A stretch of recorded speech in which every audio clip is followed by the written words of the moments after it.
Oh,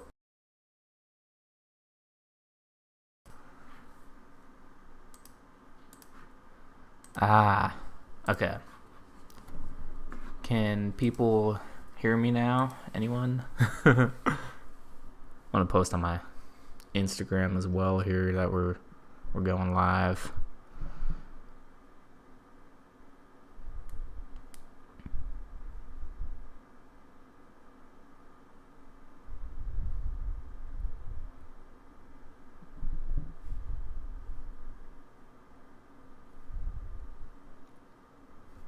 Okay, can y'all hear me out there? Anyone? Yes. Okay, sweet. I'm just putting it on my Instagram story. I had no plans to do this today, if that's not obvious by my lack of preparation. But it's okay. You know, we're doing it. So I don't know how to. I'm gonna try to keep chat up maybe in a secondary window. If I do like, yeah, maybe like this, because I don't really need to edit my stream at all. So there you go. That's kind of a rough way out, but we'll go with it, just so I can still read chat. So I wanted to just kind of chill out, watch, or look at some of the scores I'm about to put on MLB Network. For obvious reasons, I can't show any games, but I will be putting MLB Network on, so you can at least hear that in the background. Well, that is loud. Do I sound okay? Is it too loud, too quiet? I don't stream very often, so I want to make sure it's going well. Oh, I forgot. I have to change the overlay so y'all can actually see what I'm doing here. It's all rookie mistakes. Okay, I got it. I'm gonna take this off for a second. And then we're just gonna do the classic display. Oh god. Okay. Minimize that. There we go. That should look good now. My TV defaulted to the Cowboys game, so I'm gonna change to MLB Network.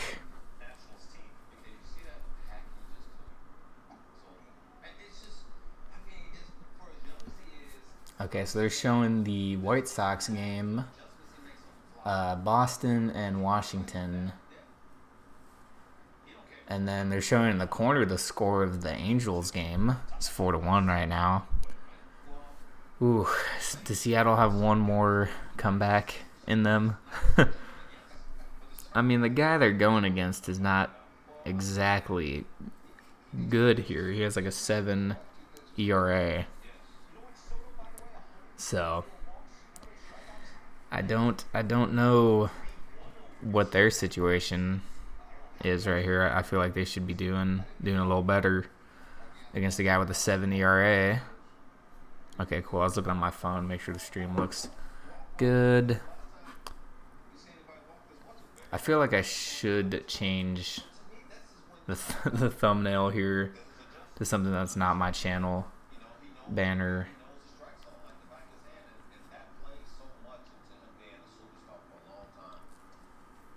Chris Sale kind of having a rough day here. I mean, Washington's only up 1-0, but he's at 54 pitches with no outs in the bottom of the third and 2 on. They're not giving him great calls here either. But let's see, the big games today that I'm looking at. Rangers down 4-0. That's unfortunate. But I'm looking at Red Sox. I guess I can just kind of open these in their own tabs. Red Sox, Yankees, Blue Jays, and Mariners. These are kind of the big 4 games that I'm paying attention to here.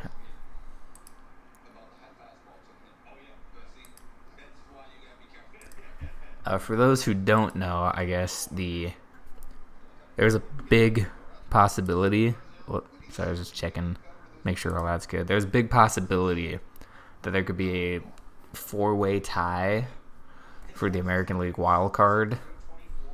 And how that happens is if Red Sox lose, Yankees lose, Jays win, and Mariners win, then there is a 4-way tie.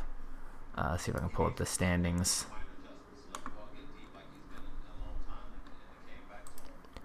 Yeah, so you'll see the wild card.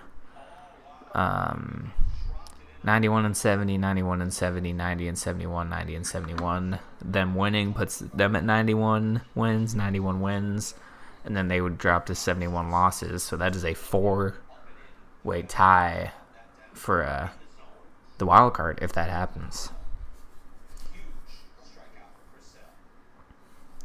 It's pretty impressive how Tampa has maintained how good they were. I didn't think they were going to pull it off. What's up, Toxic Adam? We're just talking wild card stuff because that's really the reason I wanted to do this stream, was to see what happens with the wild cards for the American League. I think the National League one is locked up, right? Or I guess technically not, because the Dodgers in San Francisco are still competing for the division, I believe. Crazy, after this many games, 4 teams can have the same record. That's what I was thinking, man. Like, it's kind of weird how that's possible. Play 162 games, and it's still not enough to eliminate some teams. I do think what would happen is I'll pull up the tweet from Jeff Passan explaining what would happen if there is a 4-way tie, because it's very, very likely right now. Yeah, he said if the Red Sox and Yankees lose Sunday and the Blue Jays and Mariners win, it'd be a 4-way tie. Red Sox and Blue Jays would choose to be Team A and Team C and play home games. Yankees get their choice of opponent. Seattle faces the other. Winners advance to the wild card game. So that is meaning that there would be potentially 164 games this year. I think the record for all time is 165. And there was a guy that season who played in all 165 games. I mean, that is quite a Iron Man feat right there. But that is all up in the air still. Mariners are really... Well, let's see what's happened with them. Where'd it go, Mariners? Oh, okay, they got another one on the board here. J.P. Crawford single.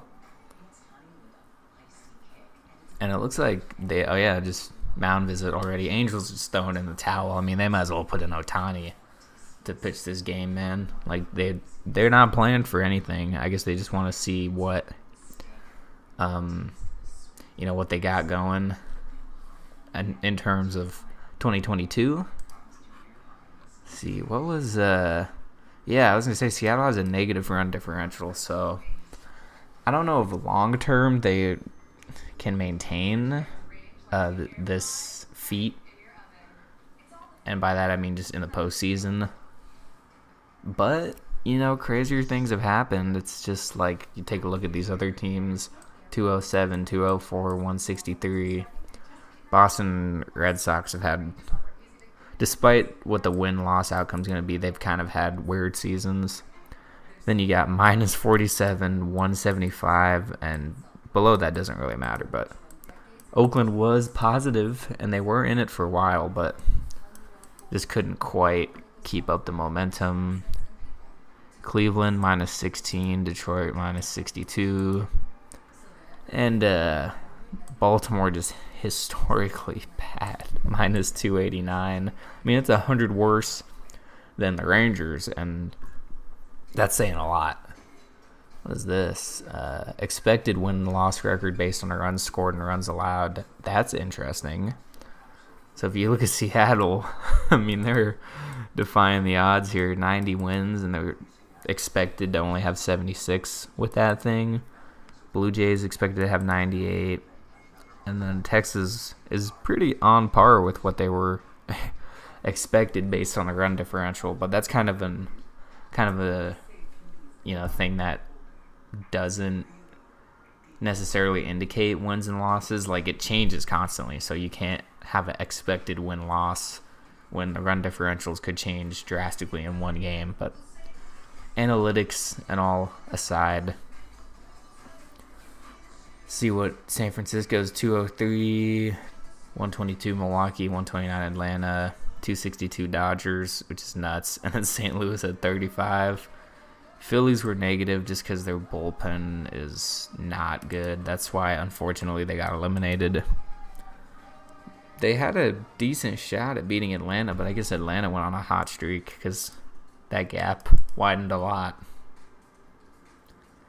So Arizona actually, is that I don't know. So if you go by run differential, Baltimore was the worst team this year, but they just won 50 games the other day. So pretty crazy.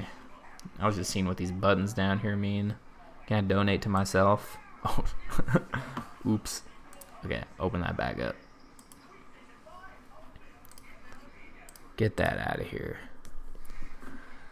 And we're coming back from commercial now. They're showing Ryan Zimmerman at the plate against the Red Sox. Still Chris Sale, bases loaded, no outs. He's just waiting. He's stepping up to the plate right now. I mean, this is not looking great for Chris Sale. I know he just came off an injury. I guess I could put up the score here. I'm assuming they did something. Oh, wow. Okay, MLB Network behind as usual. He walked him with the bases loaded. Wow. Ryan Zimmerman wants some chaos, man. And they're taking out Chris Sale. 2+ innings, I think, is what that officially counts as, because they don't I'm going blank. Yeah, they don't count that since he didn't get an out. I'm actually going to try to change this layout as well real quick. Bear with me here.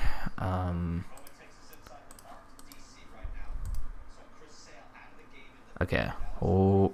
Trying to think about what I want to do here. Add a Chrome one for that, and then add another one here. I should really be more prepared when I do this stuff. But one of these I need to change to this one. And then flip it. Okay, I promise I know what I'm doing here, guys. I swear. Oh, can you not have both as... Oh. Okay.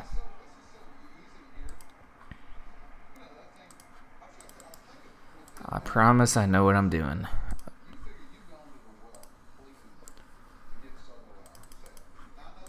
Let's see if I do this. Okay.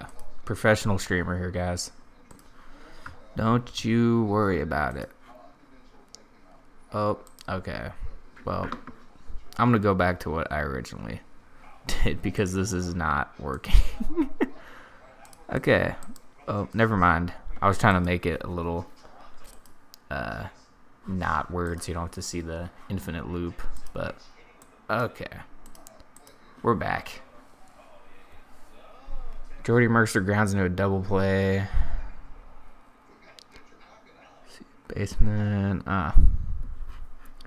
So they're still up 2-0. Tampa's still tied at 0. They just showed they're showing the Toronto game now.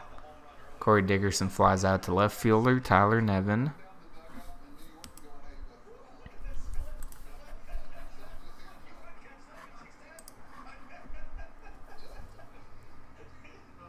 I think y'all should be able to kind of hear it from my TV speakers. I'm trying not to make it too loud so you can still hear me and whatever else. George Springer only has 46 runs batted in this year against 21 home runs. Has he been injured? Does anyone know that?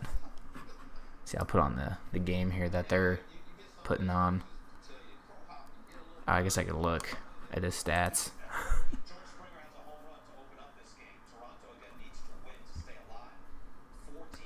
296 at bats, so he's definitely missed some time. But I feel like, regardless, 21 home runs to 46 batted ins, kind of just a weird combination.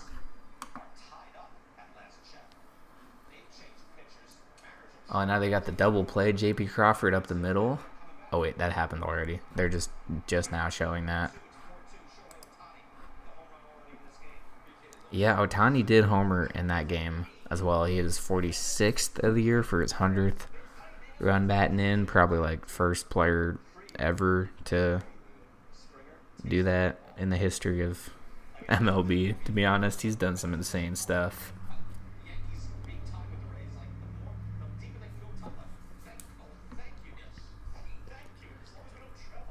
Okay, let me go back to this one since this is up. Oh, wait, sorry. I was on the right one. Uh-oh, in-play runs. Oh, that's gone then. Yep. Springer home run way back. So, that...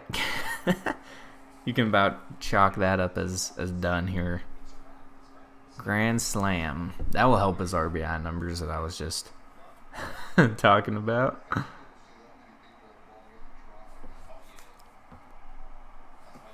I'm going to try out a feature here.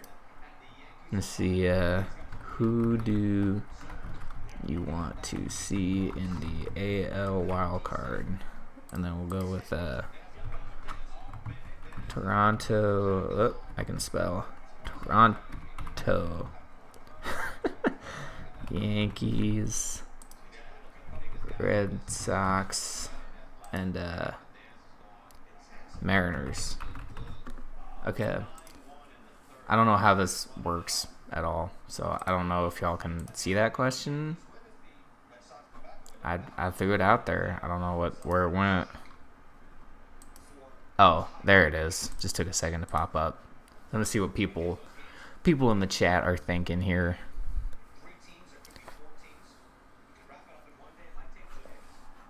I don't know if there's enough people in here for a poll, but I should probably post on my YouTube community tab as well that this is a thing I'm currently doing. Like I said, definitely professional streamer, guys. Don't worry about it.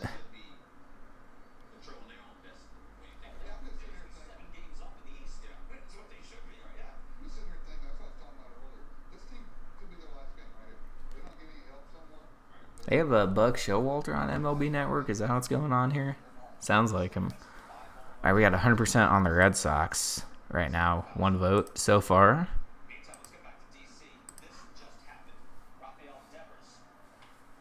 Oh, Devers. Deep to center and gone. Yeah, I wish I had this fixed better or that doesn't minimize every time. I guess I can do this question mark. Oh, that did not work.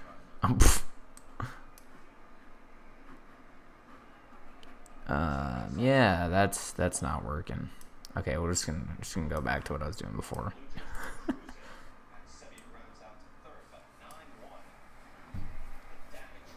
Yeah, that was a big home run there by Springer. Mariners still down 2-4. Let's see what else. Rays at Yankees still scoreless in the 5th. And that was just Devers just hit a home run. 37. What are his numbers on the season?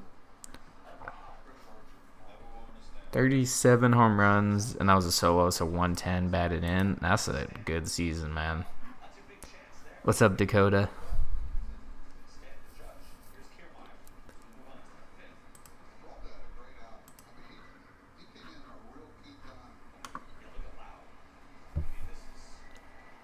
Got him swinging. Oh, I got a few more votes here. Well, okay, a little distribution going on. Yankees, Toronto, and Red Sox right now. I'll leave it going for a bit as more people maybe come in to the stream.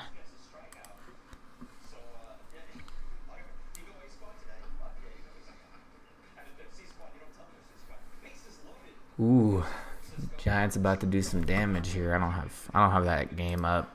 Let's see, MLB Network's usually behind, so I don't know. Still 2-2 count on La Stella. The Rangers better do a Joey Gallo tribute video. Are you saying like during the game today or just in general? I mean, I agree. He was pretty good. Despite the ups and downs, he was overall one of the best players they've had in a while. I don't know how he's doing with the Yankees, though. I guess we can... I've heard it's been mostly bad. Ugh. Yeah, he's batting 199. I don't care if you value batting average or not. That's just not good.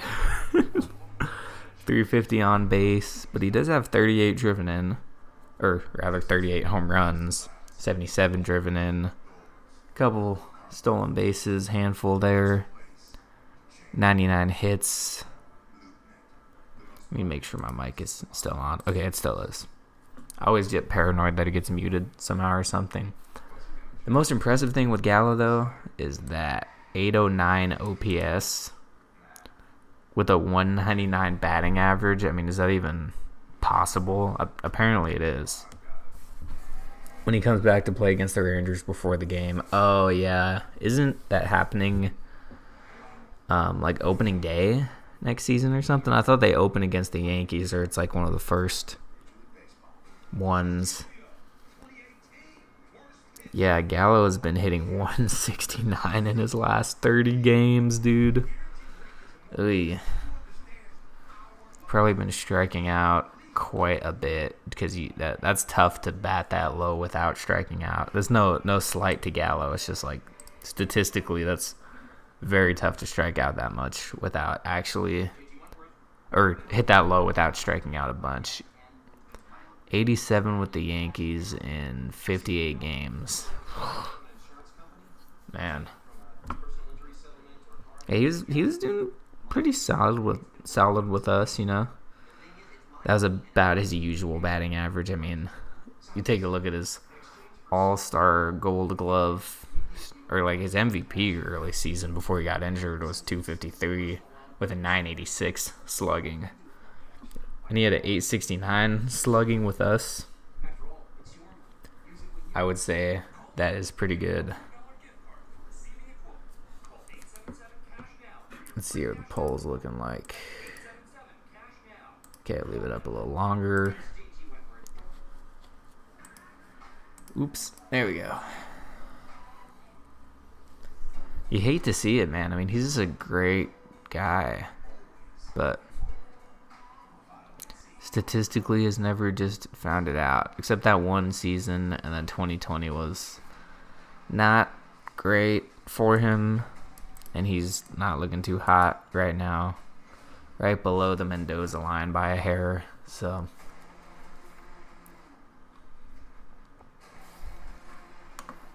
but I digress. Oh, speaking of the man, he just walked. He is still good at walking. Despite his strikeouts and whatever else. I guess that's a stat I can look at here with Gallo is his walks. I didn't even pay attention to that. Let's see.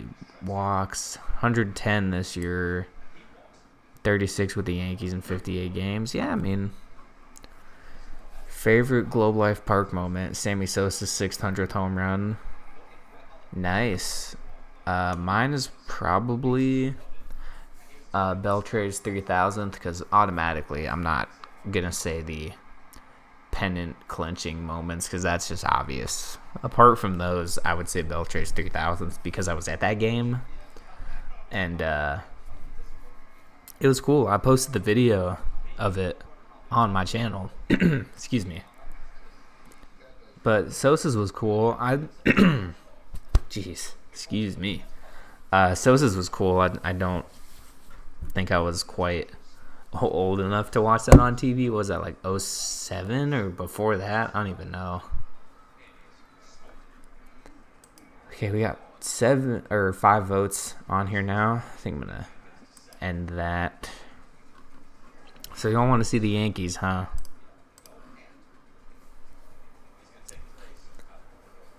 I mean, I've been kind of back and forth on the Yankees. People want to... Yeah, that's what I'm saying, man. I'm surprised. I don't want to see them make the postseason at all, man.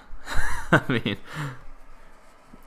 they're just a generally frustrating team because they have so many resources and they have access to all these things and they just refuse to, like, break through.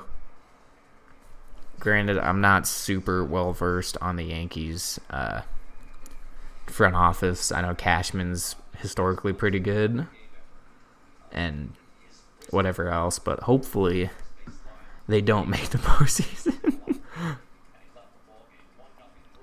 But yeah, that was 5 votes, 60% Yankees, 20% Toronto, 20% Red Sox, and 0% Mariners. I know they're division rivals, guys, but I'm rooting for them. I want to see them break the curse. So, speaking of, they're back up to bat here in the bottom of the third. I mean, he's having a heck of a season, man. Hit 100 RBI, the 100 RBI mark last night with a 4-for-5 game, driving in all 5 Mariners runs. Grounds out there, though, and he is 0-for-1 today with a walk. I feel like if you're the Angels, man, you know, it's not exactly ethical, but they should just throw in the towel, man. Like, just let the Mariners have some fun here. Let them make the postseason.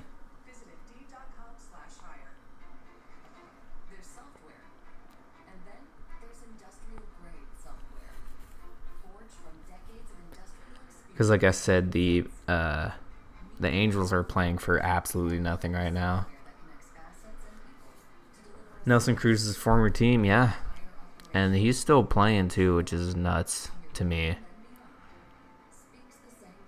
I mean, he was on the Rangers 10 years ago, and most guys are lucky to play for 10 years.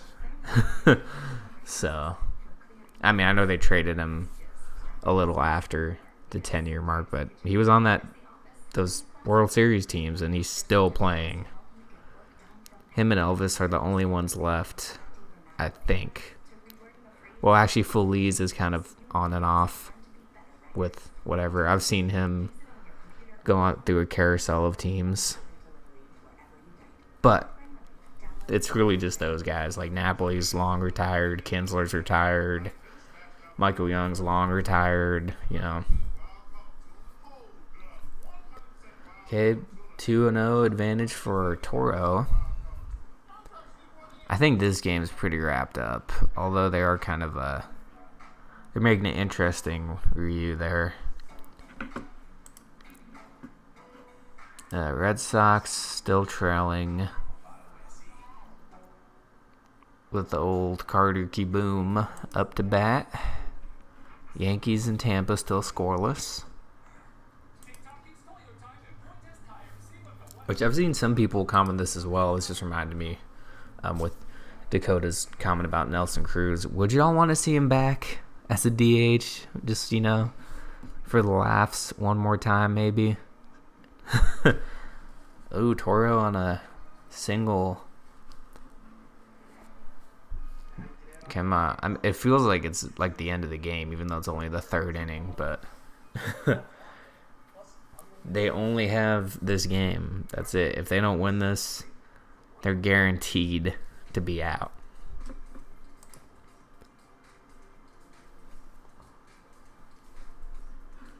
I remember when Cruz was here in Oklahoma playing for the Oklahoma Redhawks. Now they're the Dodgers, and the team changed their name to the Oklahoma City Dodgers. Yeah, I have. I haven't actually been to any because that's AAA, isn't it? Oklahoma City Dodgers, or is that AA? I've never been to any other minor league games except AA because Frisco is the easiest one for me to get to for sure. Bring back Cruz to Texas. We need that power. I mean, you know, he's still got it apparently. See, he's on the Twins. Are they playing? Yeah. So this will be a little shortcut to get to his stats here. That's if he is playing today. I mean, he is on the Twins, right? Not going crazy with that.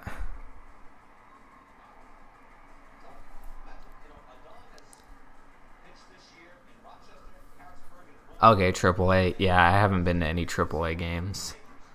Did I miss something? I thought he was still on the Twins.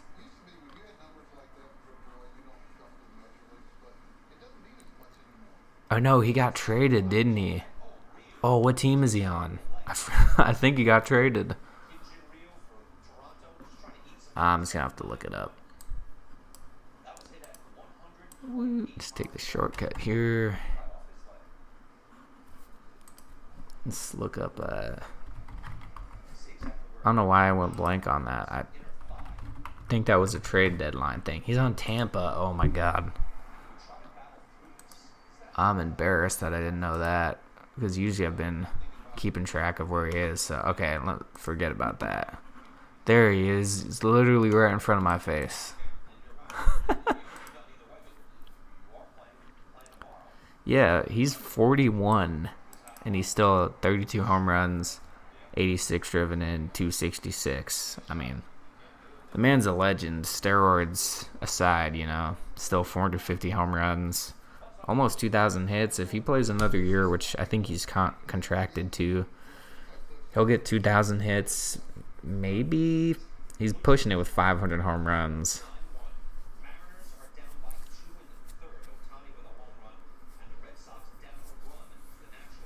Sorry, I was listening to the MLB Network guys real quick.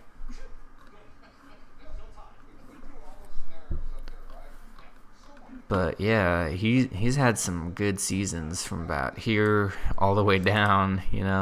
Didn't get quite as many games in the early years here, and then he just went off. On another note, though, I would love to go to a AAA game, like Round Rock. Nelson Cruz, right there, man. He needs to put Tampa on the board with a home run right here. That'd be nice. They were the longtime AAA affiliate of the Rangers until they switched to the Astros. Yeah, I remember that whole thing, and then they just switched like Nashville to back to the Astros, or I don't know. It's confusing.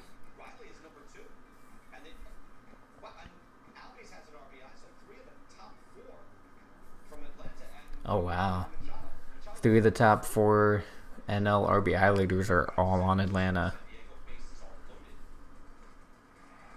Oh, San Francisco teeing off. I'm definitely rooting for them. I don't like the Dodgers. I don't like the championship they won last year, because they kept choking in the World Series for years. Recent years, that is. And then all of a sudden, when it's a 60-game season, they win. It's just a little convenient, And I put the year that the Astros cheated aside, because I feel like the Dodgers should have won that one. That was the only time I felt bad for them a little bit.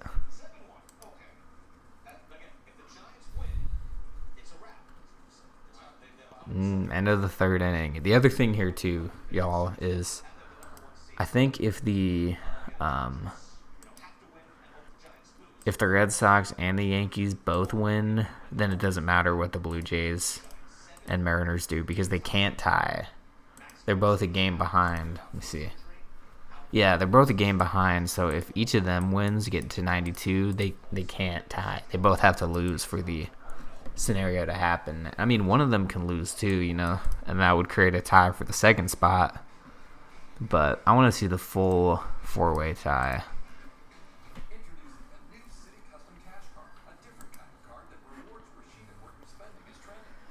So here's the bird's eye view of all the scores right now. Rangers still down 4-0. Giants up 7-1. I mean, 106 wins. That's crazy. Nationals still up 2-1. Yankees, Rays are scoreless. Blue Jays pretty much got it in the bag as long as they don't choke. Diamondbacks continuing their awful season. I don't know how they threw a no-hitter. That guy in his MLB debut threw a no-hitter for one of the worst teams ever. That 2011 Oklahoma City Redhawks team sucked. They couldn't even catch a routine fly. Oh, they switched to the Astros in 2011. Yeah, well, those were some of the bad years for Houston, right? When they were losing like 100 games a season. And then it wasn't really until about 2014, 2015 they got good, and that was the whole Silver Boot Series peak rivalry recently. That was when I started my page, was middle of the 2015 season.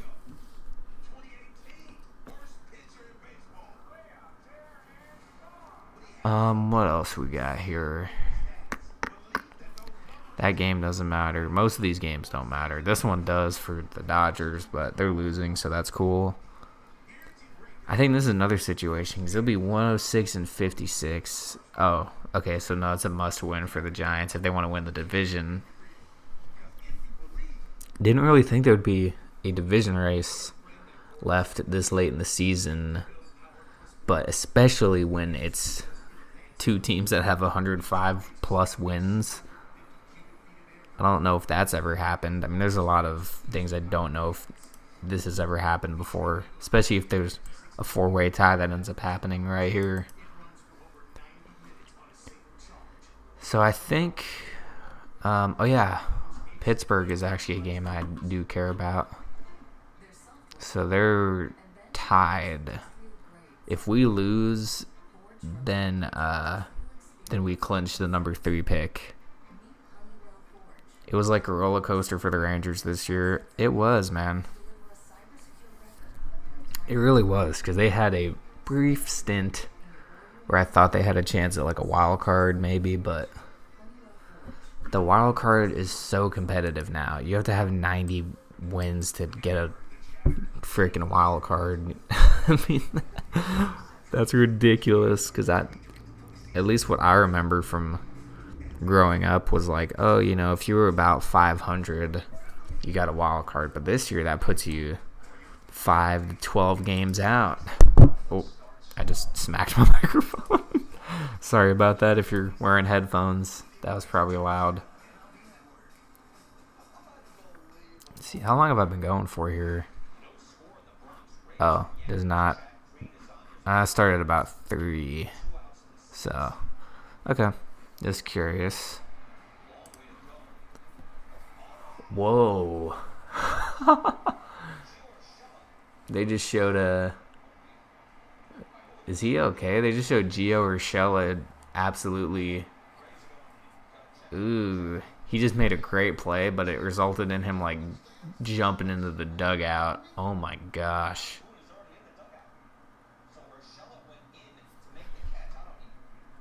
Yeah, let me go to Twitter real quick.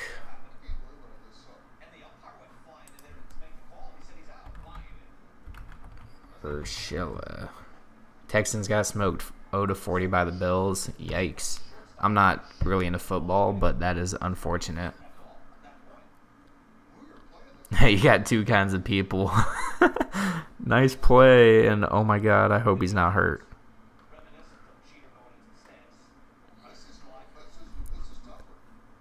No, that looked bad. I'm hoping there's a video. Okay. Y'all look at this. I'm going to go full screen. Oh, no, that's like 1 pixel quality. We're going to stay small screen. But look right here. There he is. There he goes. Boom, falls down the stairs. Ugh. I hope he's okay, but it looked like he tripped on a step. Maybe potentially cut open his face or something. Oh, he tripped. Oh, he tripped, and oh, man. They're showing it on MLB Network at the same time right now at a different angle.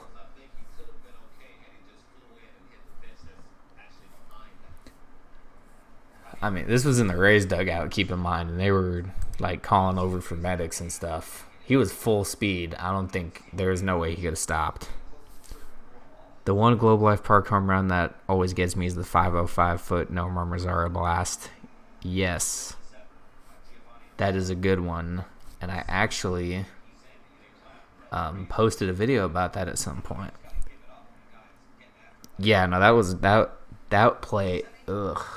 That's ugly. I hope he's okay.